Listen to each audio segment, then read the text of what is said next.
ચોરીવાડ પ્રાથમિક શાળામાં ત્રિવિધ કાર્યક્રમ યોજાયો। શ્રી જી.એમ. પટેલ પ્રાથમિક શાળા ચોરીવાડમાં ધોરણ 8નો શુભેચ્છા તથા ઇનામ વિતરણ અને દાતાઓનું સન્માન કાર્યક્રમ યોજાયો, જેમાં અધ્યક્ષ તરીકે જ્યોતિ હાઈસ્કૂલ ખેડબ્રહ્માના પ્રિન્સિપાલ સુરેશભાઈ પટેલ, મુખ્ય મહેમાન તરીકે Hardikbhai Sagar, bus depot manager Idar ઉપસ્થિત રહ્યા તથા ગામની સંસ્થાઓના ચેરમેનશ્રીઓ તથા એસએમસી સભ્યો તથા સહકારી આગેવાન હરિભાઈ પટેલ, સ્ટેટ બેંકના મેનેજરશ્રી તથા ગ્રામજનો ઉપસ્થિત રહ્યા।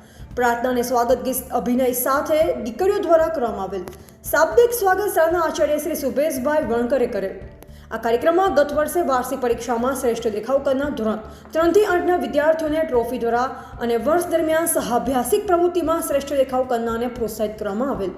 સમારંભ અધ્યક્ષ સુરેશભાઈ પટેલ અને મુખ્ય મહેમાન શ્રી હાર્દિકભાઈ સગરે પ્રભાવશાળી ઉદ્બોધન કરેલ। શાળાની દીકરી જયમિની અને ઈશિકાએ પોતાના પ્રતિભાવો રજૂ કરેલ। ઇનામના દાતા શાળાના ઉપશિક્ષક પ્રકાશભાઈ ચૌહાણ હતા। સૌ બાળકોને તિથિ ભોજન હરિભાઈ તથા લાલજીભાઈ ડી પટેલ તરફથી આપવામાં આવેલ। આભાર વિધિ સુરેખાબેન પટેલ દ્વારા અને કાર્યક્રમનું સુંદર સંચાલન વિનુભાઈ પટેલ દ્વારા કરવામાં આવ્યું હતું। રિપોર્ટર જયેશ ઠાકોર સાથે શૈલેષ પટેલ, જિલ્લા બ્યુરો ચીફ, સાબરકાંઠા।